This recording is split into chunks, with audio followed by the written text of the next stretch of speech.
Hello student, स्वागत है एक बार फिर से आपका अपने यूट्यूब चैनल टारगेट सेमेस्टर में। आज के इस लेक्चर में हम लोग पॉलिटिकल साइंस का जो मोस्ट इंपोर्टेंट क्वेश्चंस हैं उसको देखने वाले हैं, जो कि आपके एग्जाम में छपने वाले हैं। ठीक है, तो चलिए स्टार्ट करते हैं इस प्यारे से सेशन को। आप लोग सेशन को शेयर कर दीजिएगा, ठीक है, लाइक शेयर जो कुछ भी करना है कर दीजिएगा। हम लोग मोस्ट इंपोर्टेंट क्वेश्चन की तरफ बढ़ते हैं। ठीक है, जैसा कि आप लोग देख पा रहे हैं, पॉलिटिकल साइंस है, सेमेस्टर के लिए है, यूनिट 1 है, मोस्ट एक्सपेक्टेड एमसीक्यू है, उसको हम लोग कवर करने वाले हैं। तो चलिए स्टार्ट करते हैं। चलिए ओके, आगे बढ़े। देखिए यहाँ पे कुछ क्वेश्चंस हैं, यहाँ पे कुछ क्वेश्चंस हैं, और ये क्वेश्चंस आपके वही क्वेश्चंस हैं जो एग्जाम में छपेंगे। ये क्वेश्चंस आपके वही क्वेश्चंस हैं जो एग्जाम में छपेंगे। पहला क्वेश्चन जो है कह रहा है, दक्षिण शिक्षा समाज की स्थापना किसके द्वारा की गई थी। ठीक है, यहाँ पे चार ऑप्शन है। लोकमान्य बाल गंगाधर तिलक है, लाला लाजपत राय है, बीपी चंद्रपाल है, सुरेंद्र नाथ बनर्जी है। ठीक है, इंग्लिश में भी दक्षिण शिक्षा समाज वाज फाउंडेड बाय किसके द्वारा भाई, लोकमान्य तिलक, लाला लाजपत राय, बिपिन चंद्रा और सुरेंद्रनाथ बनर्जी। तो यहाँ पे सही आंसर जो हो जाएगा वो हो जाएगा लोकमान्य बाल गंगाधर तिलक। ठीक है ना।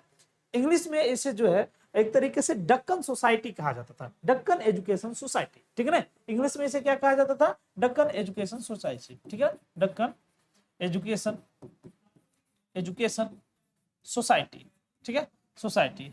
ठीक है, सोसाइटी। ठीक है, तो ये इंग्लिश में भी इसका नाम है। ठीक है, अब थोड़ा सा हम लोग बाल गंगाधर तिलक के बारे में बात कर लेते हैं। ठीक है, ये बाल गंगाधर तिलक है जिन्होंने कहा था स्वराज मेरा जन्मसिद्ध अधिकार है और मैं इसे लेकर रहूंगा। ठीक है ना, स्वराज स्वराज मेरा जन्मसिद्ध अधिकार है, मेरा जन्म सिद्ध अधिकार है और मैं इसे लेकर रहूंगा। ये भी अगर आपके एग्जाम में क्वेश्चन आ जाए तो आपको लाला लाजपत राय जी को ही टिक करना। ठीक है, एक चीज और है, इनको लोकमान्य की उपाधि दी गई थी, लोकमान्य की उपाधि दी गई थी। क्वेश्चन पूछता है कि इनको लोकमान्य की उपाधि क्यों दी गई थी। तो इनको लोकमान्य की उपाधि इसलिए दी गई थी क्योंकि इन्होंने क्या किया था भाई, इन्होंने जो ब्रिटिश अधिकारी की हत्या कर दिए थे, जो लोग, जो भारत के लोग थे, ब्रिटिश अधिकारी की हत्या कर दिए थे, ब्रिटिश अधिकारी की हत्या, ठीक है, ब्रिटिश अधिकारी की हत्या कर दिए थे।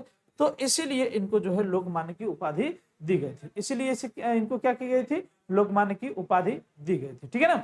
होम रूल लीग जो है ये भी इन्हीं के एक तरीके से अंडर में चलाया गया था। आप लोगों को पता होगा कि एनी बेसेंट महोदय थी, एनी बेसेंट महोदय। ठीक है, एनी बेसेंट, और ये जो थे बाल गंगाधर तिलक, इन दोनों लोगों ने मिलकर के होम रूल जो लीग है या फिर होम रूल जो आंदोलन था इन्होंने चलाया था। ठीक है ना। अच्छा, इनका जन्म की बात कर लेते हैं कि इनका जन्म कहाँ हुआ था। तो इनका जन्म जो हुआ था, जन्म वो रत्नागिरी में हुआ था, रत्नागिरी। ठीक है, रत्नागिरी महाराष्ट्र। कहाँ पे भाई, महाराष्ट्र में। ठीक है, महाराष्ट्र में। ठीक है, यहां तक की बातें आपको क्लियर हो गई भाई। चार पांच जो चीजें थी इनके बारे में जो कि जरूरी थे बताना, जहां से आपके एग्जाम में क्वेश्चंस बनते हैं, वो हमने बता दी थी। ठीक है ना। बाल गंगाधर तिलक ने जब इसकी स्थापना की थी तो उसका भी टाइमिंग कभी कभी पूछ लेता है। तो 1884 में, कब की थी, 1884 में दक्षिण शिक्षा समाज की स्थापना। क्या यहां तक की बातें आपको क्लियर हो गई? अगर यहां तक की बातें आपको क्लियर हो गई है तो चलिए अब हम लोग नेक्स्ट क्वेश्चन पे पहुंचते हैं। ठीक है, तीन चार बातें जो लाला लाजपत राय जी हैं इनके, सॉरी लाला लाजपत नहीं, ये जो लोकमान्य बाल गंगाधर तिलक जी हैं इनके बारे में आपको याद रखना है। ठीक है, चलिए आगे बढ़ते हैं, आगे बढ़ जाते हैं भाई। चलिए नेक्स्ट क्वेश्चन की तरफ बढ़ जाए। ये देखिए नेक्स्ट क्वेश्चन, नेक्स्ट क्वेश्चन से आपका, नेक्स्ट क्वेश्चन से आपका कि भारत में उग्र राष्ट्रीयता का उदय का क्या कारण था। The reasons of the rise of the extreme nationalism in India. तो ये जो नेशनलिज्म है इसके कई कारण थे। ठीक है, कुछ इंपॉर्टेंट कारण यहाँ पे दिए हुए हैं, उनको हम लोग समझेंगे, बताएंगे इसको भी। लेकिन ये तीनों के अलावा बहुत से कारण थे, पहले इन तीनों कारण को देख लें। यहाँ पे सही आंसर जो हो जाएगा वो हो जाएगा उपयुक्त सभी। ठीक है, यहाँ पे ऑल एबव जो कुछ भी है सही है।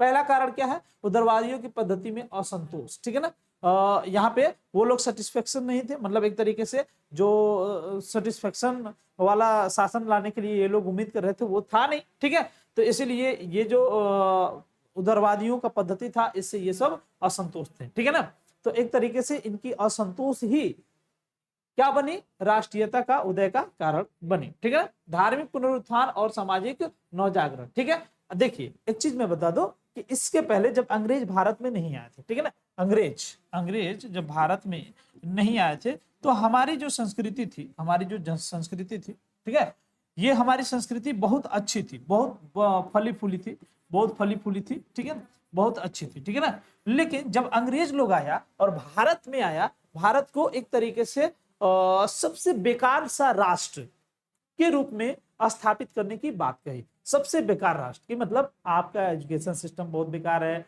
आपकी जो संस्कृति है वो बेकार है, ठीक है। तो ऐसे सिचुएशन में आपका धर्म जो बेकार है, क्योंकि आप लोग धार्मिक चीजों में बटे हुए हैं, ठीक है, इसीलिए आपका धर्म जो है बेकार है। हमारे यहाँ चल के देखिए, हमारे यहाँ एक ही धर्म है, ठीक है। इसीलिए जो है ये जो धार्मिक पुनरुत्थान हुआ, इसको लेकर के अब ये लोगों को क्या कर रहे थे, ईसाई बनाना चाहते थे। क्या कर रहे थे, ईसाई बनाना चाहते थे, ठीक है। बात समझ में आ रही है। ये लोग जो इंडिया के लोग थे, इन लोगों को ईसाई बनाना चाहते थे, ईसाई। और यहाँ तक कि ये जो ईसाई बनाना चाहते थे, और कुछ लोगों को इन्होंने एजुकेशनल सिस्टम में डेवलप भी कर लिया था, वो उन्हीं का गुणगान गाते थे, ठीक है। तो एक तरीके से ये जो लोग थे भारत के, इनके धार्मिक कार्यों में या फिर धार्मिक चीजों में इन्होंने हस्तक्षेप किया। दूसरी बात, संस्कृति का नवजागरण। देखिए पहले क्या था, जो इतिहासकार हुआ करते थे वो ब्रिटेन से संबंधित हुआ करते थे, ब्रिटेन से संबंधित, ठीक है। अब जो ब्रिटेन से संबंधित इतिहासकार हुआ करते थे, ये भी क्या करते थे, ब्रिटेन को ऊपर रखते थे, भारत को नीचे रखते थे कि भाई ब्रिटेन का कल्चर बहुत बढ़िया है, भारत का कल्चर बहुत बेकार है, ठीक है। लेकिन जो भारतीय इतिहासकार आए, भारतीय इतिहासकार और साथ ही साथ एनी बेसेंट जैसे लोग जब आए, तो फिर इन्होंने भारतीयों को अपनी संस्कृति और अपने इतिहास के बारे में जब बताया, तब जाकर के लोगों को एहसास हुआ कि अच्छा, हमारी संस्कृति भी ऐसी हुआ करती थी। ये अंग्रेज लोग हम लोगों को काफी दिनों से बहला फुसला करके हमारी संस्कृति से दूर रखा, ठीक है। तो एक तरीके से ये भी नवजागरण का कारण हुआ। यहां तक कि भारतीयों के साथ दुर्व्यवहार हो रहा था, सैनिकों के साथ भी, और साथ ही साथ आम जो आदमी थे, आम आदमी, इनके साथ भी क्या हो रहा था, एक तरीके से दुर्व्यवहार हो रहा था, ठीक है। तो ये भी एक कारण बना जिसकी वजह से लोगों के अंदर राष्ट्रीयता का जन्म हुआ, राष्ट्रीयता का उदय हुआ। और जब राष्ट्रीयता का उदय हुआ, तब एक तरीके से अपने आप को लोग भारत देश के नागरिक समझने लगे, और फिर ब्रिटेन के खिलाफ, अंग्रेजों के खिलाफ राष्ट्रीयता का एक तरीके से आंदोलन कर दिया, ठीक है। वही बातें हैं इंग्लिश में भी और हिंदी में, ठीक है। तो यहाँ पे सही आंसर ऑप्शन नंबर डी हो। चलिए नेक्स्ट क्वेश्चन की तरफ बढ़े भाई। देखें नेक्स्ट क्वेश्चन है तीसरा क्वेश्चन क्या कह रहा है, क्वेश्चन कह रहा है कि उग्र राष्ट्रवादियों का साधन था, the means of extreme nationalist were. तो क्या था भाई, एक तरीके से बहिष्कार, ये लोग बहिष्कार कर रहे थे। जी हाँ, इन लोगों ने अंग्रेजों के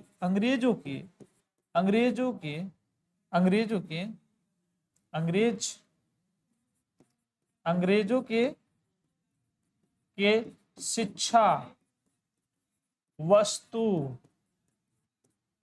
इत्यादि का क्या कर दिए, क्या कर दिए, बहिष्कार कर दिए। बहिष्कार कर दिए, ठीक है।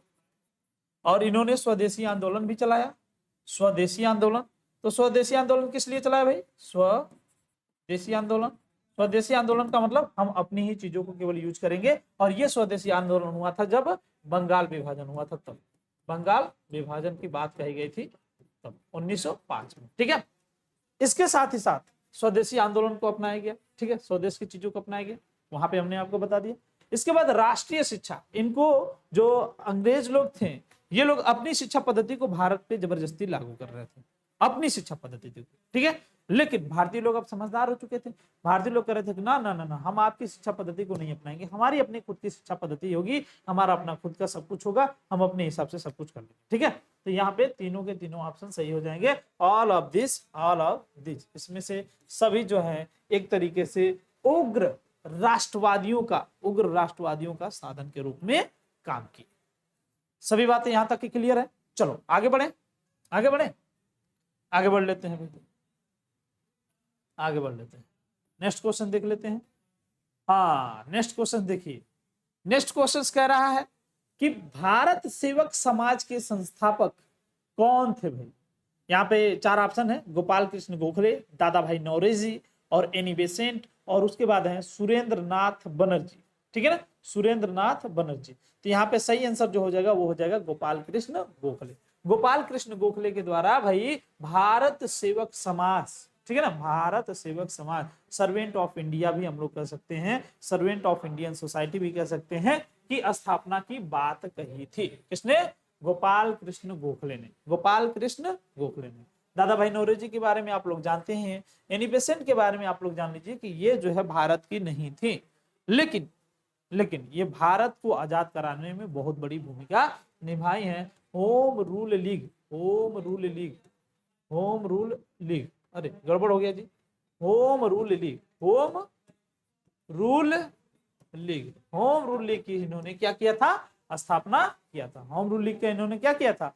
स्थापना किया था। इतनी बातें आपको याद रहेंगी, इतनी बातें आपको याद रहेंगी। इन्होंने कहां स्थापित किया था भाई? तो 1905 में पुणे महाराष्ट्र में। कहां पे? 1905 में पुणे महाराष्ट्र में। कब? 1905 में। अरे होम रूल लीग नहीं, होम रूल लीग नहीं, ये जो भारत सेवक समाज 1905 में महाराष्ट्र में, पुणे आज के डेट में हम लोग क्या बोलते हैं? पुणे बोलते हैं। महाराष्ट्र में आज के डेट में हम लोग क्या बोलते हैं? पुणे। आज के डेट में हम लोग इसे क्या बोलते हैं? पुणे। ठीक है ना, क्लियर है यहाँ तक की बातें? यहाँ तक की बातें मुझे लगता है आपको क्लियर हो चुकी है। अब आगे बढ़ते हैं। अच्छा, ये बात इंग्लिश में भी है, तो इंग्लिश में देख लेते हैं कि जो भारत सेवक समाज है, ठीक है ना, एक तरीके सर्वेंट ऑफ इंडिया बोल सकते हैं हम लोग, सर्वेंट ऑफ इंडियन सोसाइटी, तो वो जो है गोपाल कृष्ण गोखले ने स्थापित किया था। किसने किया था स्थापित? गोपाल कृष्ण गोखले ने, पुणे महाराष्ट्र। ठीक है, चलिए भाई आगे बढ़ते हैं, आगे आगे नेक्स्ट क्वेश्चन की तरफ, नेक्स्ट क्वेश्चन की तरफ बढ़ जाते हैं। नेक्स्ट क्वेश्चन देख लेते हैं।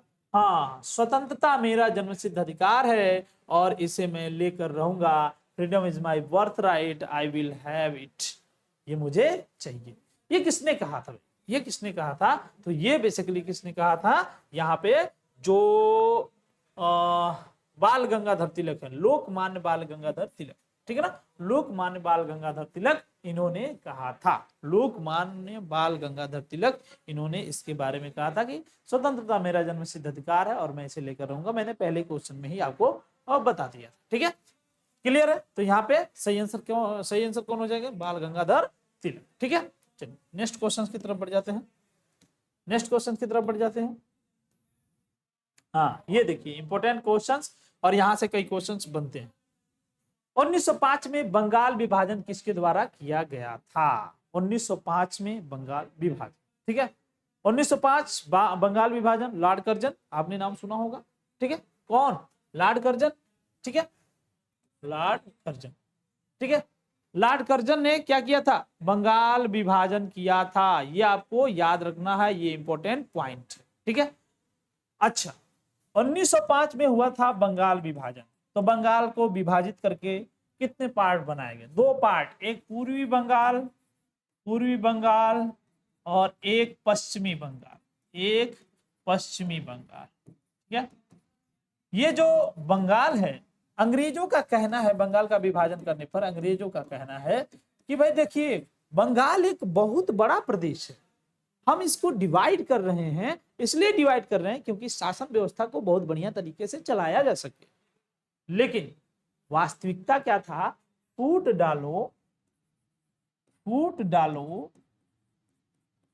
राज करो, फूट डालो, राज करो, ये इनकी वास्तविकता थी। लेकिन ये अपना तर्क भारतीयों को क्या दे रहे थे? कह रहे थे कि ना ना ना ना ना, हम क्या करेंगे, ये जो बंगाल है इसको विभाजित कर देंगे, बहुत बड़का राज्य है ना, और जब बहुत बड़का राज्य इसको विभाजित कर देंगे तो विभाजित करने के पश्चात यहाँ पे शासन करना बहुत आसान होगा।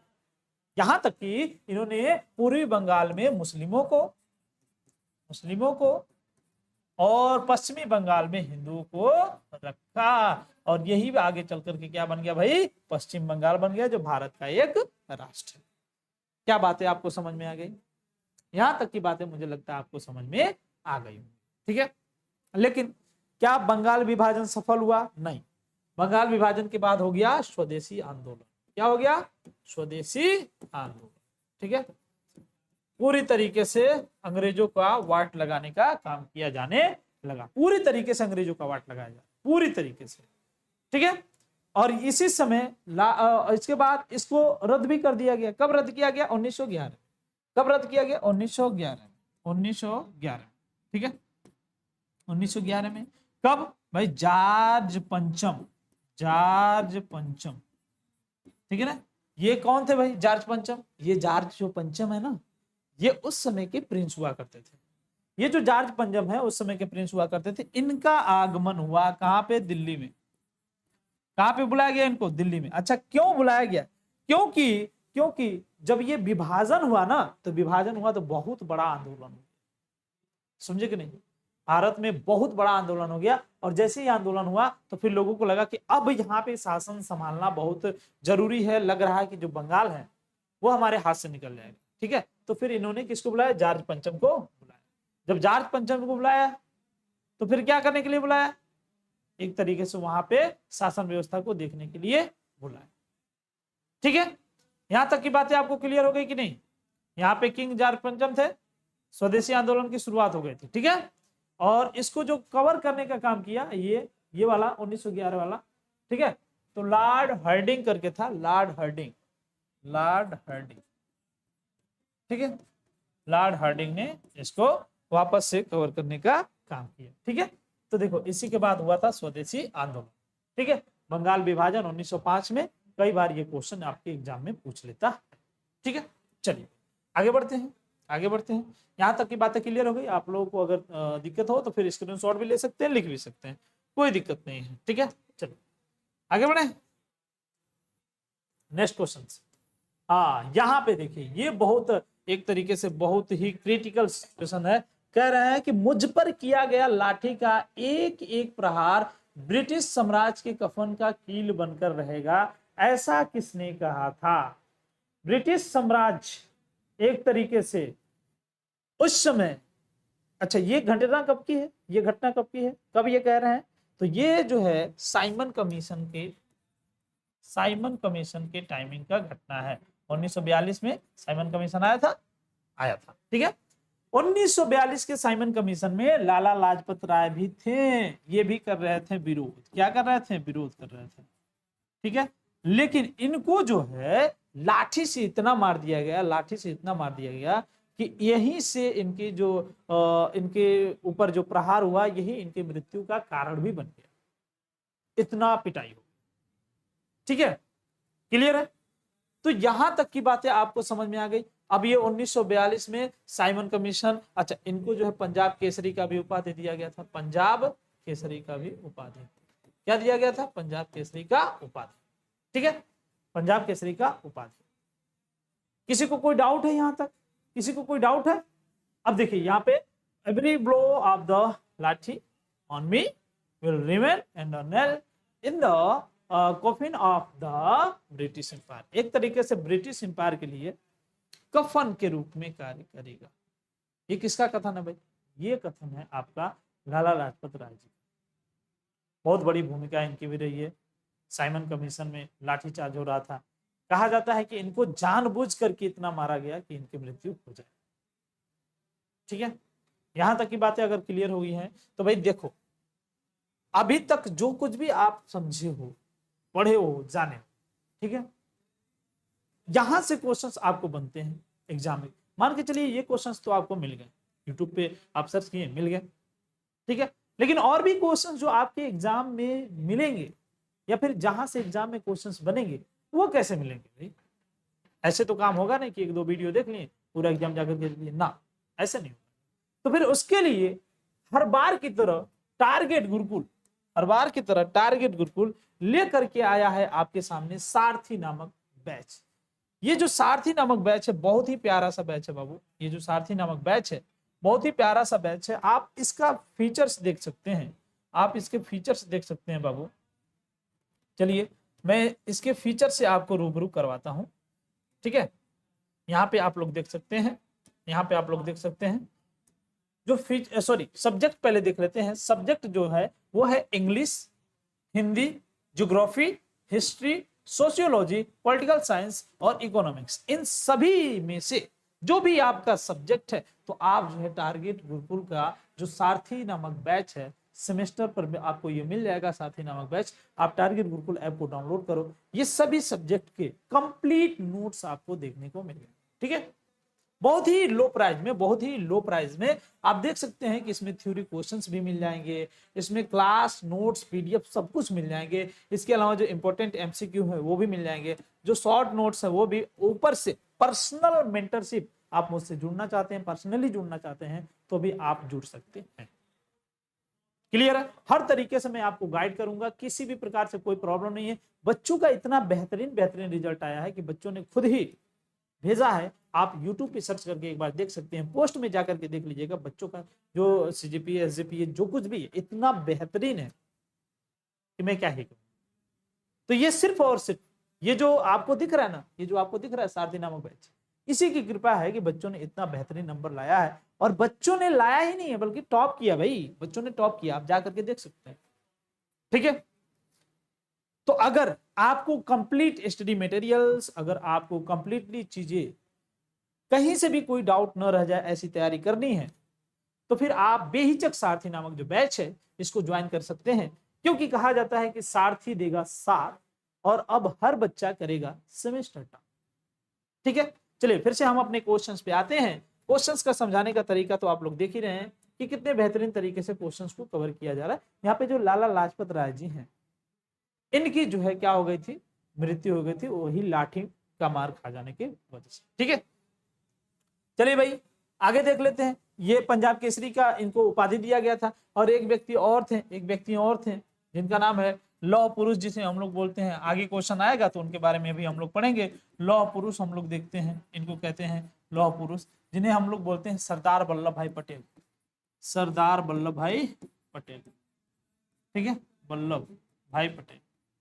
इनको सरदार की उपाधि महिलाओं ने दिया। जब देखा कि भाई ये जो बरदौली सत्याग्रह है उसमें देखा कि बहुत ही आगे चल रहे हैं और ये हमारा साथ दे रहे हैं, और कहीं ना कहीं आगे चल करके ये हमारा जो सत्याग्रह है बहुत ही उग्र लेवल पे होगा, तो फिर उन्होंने कहा कि ये सरदार जी हैं और हम लोगों को ये लीड करने का काम कर रहे हैं। ठीक है, तो यहाँ तक की बातें मुझे लगता है आपको क्लियर हो चुकी है। आगे बढ़ते हैं भाई, नेक्स्ट क्वेश्चन देख लेते हैं। यहाँ पे देखिए ये भी एक इंपॉर्टेंट क्वेश्चन है। भारतीय राष्ट्रीय कांग्रेस की स्थापना कब हुई थी बाबू? 1885 में। 1885 में भारतीय राष्ट्रीय कांग्रेस की स्थापना हुई थी। ए ओ ह्यूम थे, ठीक है, ए ओ ह्यूम। ये कौन थे भाई? ये कौन थे? ये अंग्रेजों के जमाने के सिविल सर्विस के अधिकारी थे, सिविल सर्विस अधिकारी। ठीक है, सिविल सर्विस अधिकारी। अच्छा, उस समय जो यहाँ पे वायसराय हुआ करते थे वो कौन हुआ करते थे? लॉर्ड डफरी। ठीक है, लॉर्ड डफरी। इन्हीं के शासन काल में ये जो कांग्रेस है इसकी स्थापना की गई थी। ये बंदा कांग्रेस का मजा लिया था, कहा हुआ ये चीजें हमारे खिलाफ चलेंगी, ये कांग्रेस जैसी छोटी संस्था हमारे खिलाफ चलेगी, कह करके ये बंदा मजा लिया था। और वही कांग्रेस देश को आजाद करा दिया। समझे? ए ओ ह्यूम सिविल अधिकारी थे। इनका दिमाग समझिए, इनका दिमाग देखिए। इन्होंने कहा कि अगर हम कांग्रेस जैसी संस्था इनको दे देते हैं, तो ये कांग्रेस में आकर के बातचीत करेंगे ना, देश को कैसे आजाद कराना है, क्या करना है, सब प्लानिंग कांग्रेस में करेंगे। और कांग्रेस में एक दो हम लोग लगा देंगे चुगलखोर, जो वहां से चुगली हम लोग के पास करेंगे। समझे कि नहीं? लेकिन इनका दांव उल्टा पड़ गया। तो एओ ह्यूम के नेतृत्व में 1885 में बॉम्बे में पहली बार बॉम्बे में इसका प्रथम अधिवेशन हुआ था। बॉम्बे में इसका प्रथम अधिवेशन हुआ था। ठीक है, और 1885 में लॉर्ड डफरिन के शासनकाल में इसको स्थापित किया गया। क्लियर है यहाँ तक की बातें? मुझे लगता है यहाँ तक की बातें आपको क्लियर हो चुकी है। ठीक है, ऐसे रिलेटेड क्वेश्चंस आपने देख लिया। अब आगे बढ़ते हैं नेक्स्ट क्वेश्चन देख लेते हैं। भारतीय राष्ट्रीय कांग्रेस का प्रथम अधिवेशन में कितने प्रतिनिधियों ने भाग लिया था? तो बाबू भारतीय राष्ट्रीय कांग्रेस अधिवेशन में पहले जो अधिवेशन हुआ था बॉम्बे में हुआ था, 72 प्रतिनिधि इसमें भाग लिए थे। 72 प्रतिनिधि इसमें भाग लिए थे। ठीक है, ये भी क्लियर हो गया। अब देखिए नेक्स्ट क्वेश्चन देख लीजिए। नेक्स्ट क्वेश्चन आज की क्लास में सिर्फ 10 ही क्वेश्चन रखा जाएगा। देखिए यहाँ पे देखिए, यहाँ पे क्वेश्चन कह रहा है कि 1922 में किया गया इंडियन नेशनल कांग्रेस के अधिवेशन में अध्यक्ष कौन था? तो यहाँ पे 1922 में जब हुआ था तो 1922 में चित्तरंजन दास थे। कौन थे? चित्तरंजन दास जी 1922 में इंडियन नेशनल कांग्रेस के अधिवेशन में अध्यक्ष बनाए गए। ठीक है, तो आज की क्लास में सिर्फ इतना है। नेक्स्ट क्लास में हम लोग फिर से डिटेल में क्वेश्चंस पढ़ेंगे, नेक्स्ट क्लास में जो है डिटेल में क्वेश्चंस को समझेंगे। ठीक है, आज की क्लास को यहीं पे समाप्त करते हैं। अभी तक सारथी नामक बैच नहीं परचेज किए हो तो जाकर के परचेज कर लो। अभी कोई भी तैयारी नहीं की हो तो अभी से आपकी बेहतरीन तैयारी हो सकती है। ये टारगेट सेमेस्टर की जिम्मेदारी है, सारथी नामक बैच की जिम्मेदारी। ठीक है, लास्ट में वही कहना चाहूंगा, सारथी देगा साथ और हर बच्चा करेगा सेमेस्टर। आज के क्लास में सिर्फ इतना ही, मिलते हैं नेक्स्ट क्लास में, तब तक टाटा बाय।